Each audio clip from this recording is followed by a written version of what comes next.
Aux États-Unis, la NASA a bien décidé à faire toute la lumière sur les ovnis. Pour la première fois de son histoire, la prestigieuse agence spatiale américaine vient de publier un rapport sur ces phénomènes inexpliqués.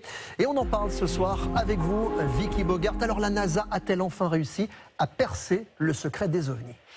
Non, pas encore, mais elle veut s'en donner les moyens. Cela fait 1 an que ces experts en physique ou en astrobiologie planchent sur le sujet pour la NASA et elle compte bien jouer un rôle prépondérant à l'avenir dans l'étude de ces phénomènes anormaux non identifiés. C'est désormais le terme qui remplace OVNI, objet volant non identifié, car ce ne sont pas forcément des objets.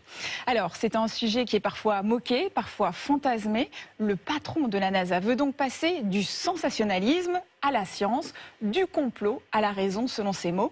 Il n'exclut d'ailleurs rien. Si on lui demande s'il existe d'autres formes de vie ailleurs dans l'univers, sa réponse personnelle est oui. Alors comment compte s'y prendre la NASA pour étudier ces phénomènes ?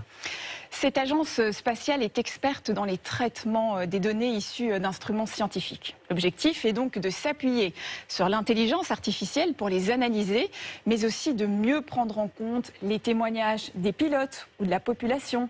La plupart des observations étranges sont explicables. Ce sont souvent des avions, des drones, des ballons ou encore des phénomènes météo, mais certains cas restent inexpliqués, comme celui-ci. Regardez, on voit un objet sphérique, c'était au Moyen-Orient en 2022.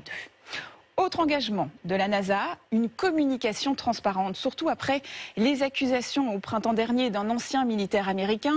Il a affirmé, sans en fournir les preuves, que le Pentagone détenait secrètement des appareils d'origine non humaine et beaucoup d'Américains pensent que le gouvernement cache des choses. Alors pour l'instant, aucune preuve de vie extraterrestre, même si une découverte récente vient renforcer la thèse de ceux qui pensent que nous ne sommes pas seuls dans l'univers.